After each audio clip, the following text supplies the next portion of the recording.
मेरी क्या गलती है, मेरा क्या कसूर है, मुझे किस बात की सजा दी जा रही है, मुझे बस इतना जवाब जानना है। जिन्होंने किया वो पकड़े नहीं जा रहे, जो दूसरे जिनका कोई कसूर भी नहीं है उनको निकाल रहे हैं पकड़ पकड़ के। हमारा बच्चा भी रोता है, एक ही बच्चा है मेरा बच्चा है, मैं भी अपने शोहर के साथ रहूंगी। अब इन्होंने 1 घंटे में मेरे शोहर को बस 1 घंटे में निकल जाऊंगी। आंखों में आंसू, हाथों में वीजा और पाकिस्तानी नागरिक पंजीकरण कार्यालय की दहलीज। जम्मू कश्मीर के पहलगाम में हुए आतंकी हमले के बाद पाकिस्तानी नागरिकों को वापस जाने का फरमान जारी किया गया है। पाकिस्तानी नागरिक पूछताछ के लिए और अपने निकासी फॉर्म की प्रक्रिया पूरी करने के लिए दिल्ली पुलिस की विशेष शाखा के पाकिस्तानी नागरिक पंजीकरण कार्यालय पहुंचे। यहाँ जब हमने उनसे बात की तो उन्होंने अपनी परेशानी हमारे साथ साझा की है। मुझे वापस किया जा रहा है, मेरी क्या गलती है, मेरा क्या कसूर है, मुझे किस बात की सजा दी जा रही है, मुझे बस इतना जवाब जानना है। करता कोई है, भरता कोई है। तो आप कितने टाइम पहले यहाँ पर आई थी? मैं सितंबर में आई थी, अक्टूबर में मैंने शादी करी थी इनसे यहाँ पर आकर। तो आपके पास क्या वीजा वगैरह लॉन्ग टर्म वीजा जो होता है वो मैंने जमा करवा रखी थी, पेंडिंग पर थी, अभी मिला नहीं? अभी इन्होंने दिया नहीं। इतने महीने हो गए, सारे हमने रूल्स फॉलो करे इनके, लेकिन फिर हमें किस बात की सजा दी जा रही है, बस मुझे ये जानना है। तो अब यहाँ पर आप आए हैं, क्या बोला गया है, कब तक? वो कह रहे हैं ऊपर से ऑर्डर है, ऊपर से ऑर्डर है। तो आप कितना टाइम में आपको वापस भेजने के लिए कहा जा रहा है? कल आज बोल दिया कि चले जाओ। आपकी लास्ट ईयर ही शादी हुई है सितंबर में? ये अक्टूबर में 12 अक्टूबर को शादी की है। कह रहे हैं बस आपने यहाँ से एग्जिट करना है। 2 दिन से पुलिस घर आ रही थी, उनका यही था डिपॉर्चर करवा के एग्जिट करना है आपने। तो आप कितने टाइम पहले इंडिया आई थी और कब शादी? 19 मंथ्स हो गए मेरी शादी को। मेरा लॉन्ग टर्म वीजा भी अप्लाई हुआ है MHA में, वो कहते हैं अंडर प्रोसेस है 19 मंथ से।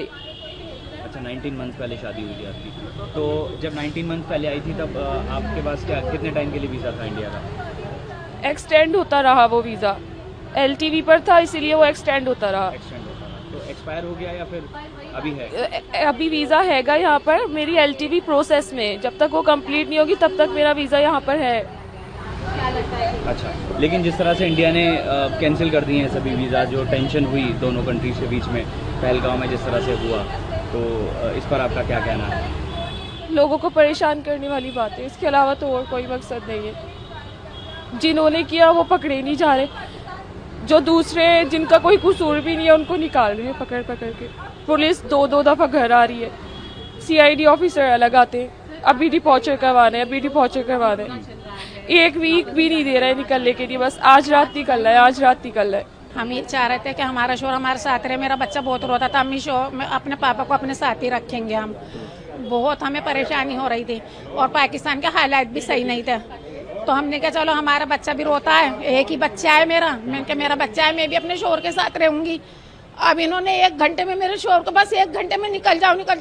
इतनी मुसीबत से हमें बस मिली, इतनी मुसीबत से हमने 3 बस है वो करी, पहले वहाँ की करी इसकी जलंधर की, फिर जलंधर से वहाँ की अमृतसर की करी, अमृतसर से फिर ऑटो करा। अब वो कहते हैं नहीं, जब हम हमारे शोहर को नहीं जाने दें। आपके शोहर क्या पाकिस्तान से? हाँ जी, अच्छा, पाकिस्तान से। मेरे शोहर मैं यहाँ की हूँ।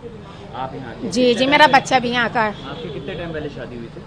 13 साल पहले। 13 साल पहले? हाँ तो जी। 13 साल से कैसे रह रहे थे? बस ऐसे ही आ रहे थे, जा रहे थे वीजा पे। 5 साल तो फिर ये लॉकडाउन में वहीं पर ही रहा है मेरे शोहर। लॉकडाउन हो गया था, आना ही जाना रास्ता बंद हो गया था। 5 साल के बाद आए थे तो अब ये झगड़े हो गए। तो क्या उनके पास पाकिस्तानी पासपोर्ट नहीं है? नहीं है। फिर आए कैसे बिना पासपोर्ट के? वो पासपोर्ट बना हुआ था। भैया आप मेरी बात क्यों नहीं समझ रहे? पासपोर्ट बना हुआ था, पासपोर्ट हमने LTV यहाँ की जमा करी तो वो पासपोर्ट कहने लगे अब तुम एम्बेसी से तुम्हें बनवाना पड़ेगा, तुम्हारे इतने महीने हैं। फिर हमने ये न्यूज़ पे सुना सारा, फिर हम यहाँ पर आए। अब मैडम ने हमसे किया कि नहीं आपका कोई ऐसा मसला नहीं है, आपका पेंडिंग में है। हम खुश हो गए, हमने कहा चलो, और हमारे शोहर हमारे साथ रह जाएंगे कुछ दिन। तो कहने लगे आपका कोई मतलब वो नहीं है। मैंने कहा मैडम हमें लिखत में दे दो कुछ, अगर कोई हमें परेशानी हो जाएगी तो आपको हम लिखत में कर तो लेंगे। इन्होंने हमें कोई कहने लगी नहीं, इन्होंने बहुत हमारी मदद करी, मदद करके कहने लगी नहीं आपका कोई ऐसा मसला नहीं है, आपका पेंडिंग में है, आपका MHA ही जवाब देगा, हम नहीं देंगे। बस हम ये 2 दिन हुए हमें कहते हुए हम सबर से बैठ गए, चलो भाई हमारा कोई मसला नहीं है। अब 1 ही घंटे में कहने लगे बस 2 घंटे में निकल जाओ। हमारे घर पे गई पुलिस, कहाँ पर है आपका घर? ये पीछे पुलिस भवन में, पुलिस भवन के पीछे है। जी अच्छा, जी तो जी। कल रात को पुलिस ने आपको बताया कि हाँ, आपको के बस 2 घंटे में निकल जाओ, वो टाइम भी नहीं, बसों का टाइम नहीं, किसी चीज का भी टाइम नहीं था। ये मेरा ही दिल जानता है कि मेरा अल्लाह जानता है, जैसा भी शोर मेरे मुसीबत से कहाँ है। उसके बाद